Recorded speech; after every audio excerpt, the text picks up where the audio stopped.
there will come a point, I believe, where in a general currency collapse, real asset values will detach themselves from the declining value of money. In other words, property, you'll see property prices stabilize at some stage and then rise. They will fall very heavily in gold terms because under those circumstances, real money will be only available at huge premiums because there's not a lot of it compared with all the currency that is being destroyed.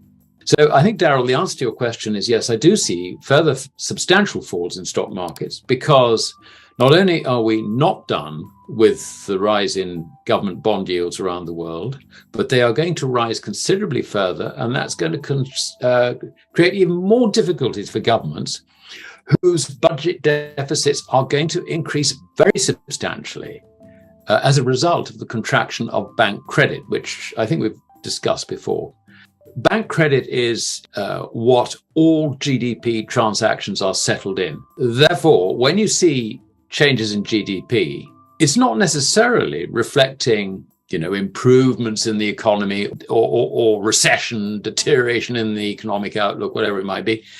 No, what it's actually reflecting is the amount of credit deployed in the economy. And if the banks contract the amount of bank credit, bingo, you find GDP collapses. And this is what we now face because, as we've said many times before, the commercial banks are very highly leveraged.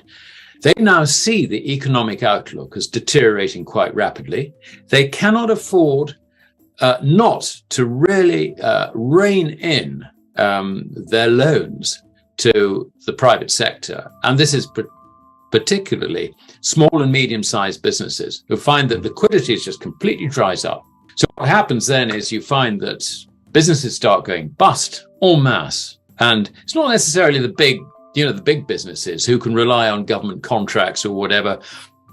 Or you find the central bank turns around and says to the commercial banks, for goodness sake, you cannot foreclose on, I don't know, name any big business you like, from mining to manufacturing in your country.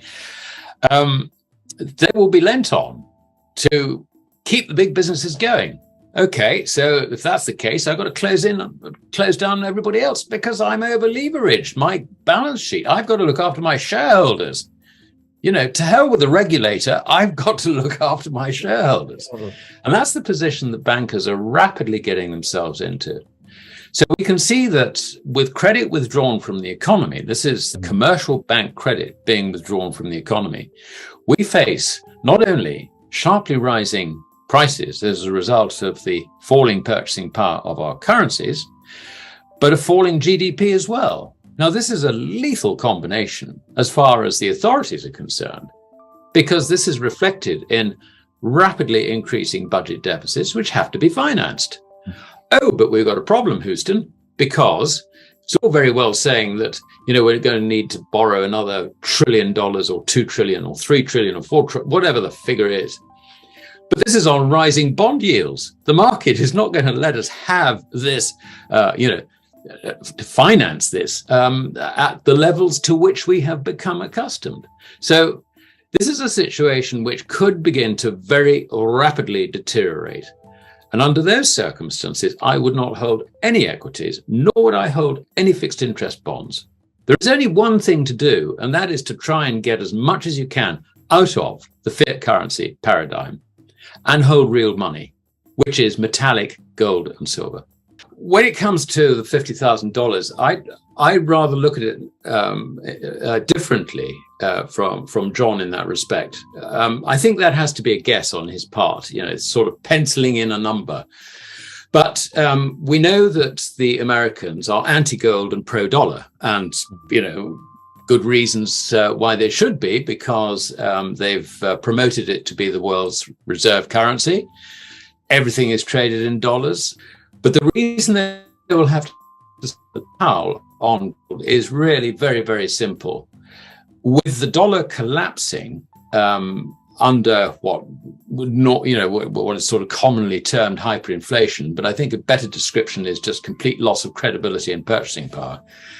Under those circumstances, the only way they can stabilize it would be to go back to accept that really is gold, and they need to anchor the dollar to gold. Mm-hmm. I think it's quite possible that you might see the dollar go down to the point where they're considerably more than 50,000 to an ounce of gold. I really don't know.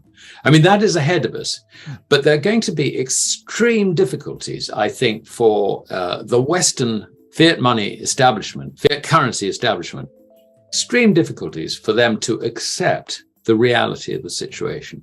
And it's going to be different for different countries. I mean, Canada has sold all its gold, got none at all.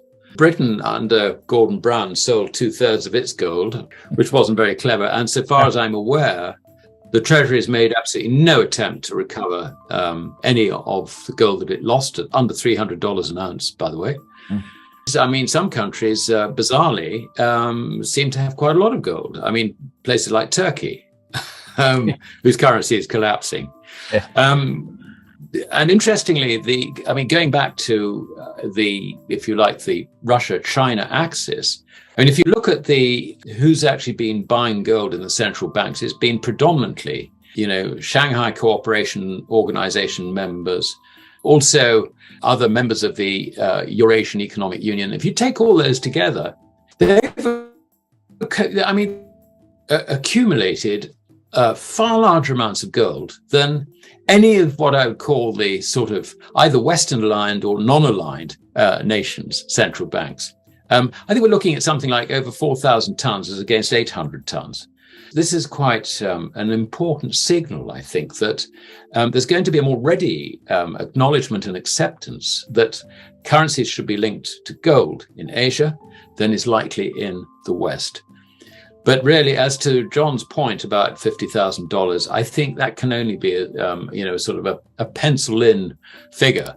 I don't know whether he looked, say, at the quantity of money supply relative to gold ounces held by the US government. I mean, people do that sort of thing, but I mean, you can't, because for a start, the US government reserves haven't been audited, and B, really what you're looking at is a situation which is going to deteriorate from now. You can't really think in terms of, you can't really say, if the situation stopped now, then they would need to have so many, the price of gold would have to be whatever, because that's not happening. This is, we're getting a rapidly deteriorating and accelerating deteriorating condition for fiat currencies. So we cannot guess what the outcome will be in that sense. But what I can tell you is that they will have to go back to accepting that gold is money and all the rest is credit. And the only way to stop the collapse in the value of that credit is to anchor it to gold. How long that will take, what we will have to go through to get to that point, I have no idea. All I just know is it's going to be very, very difficult for us because we don't, our economic establishment just don't understand money.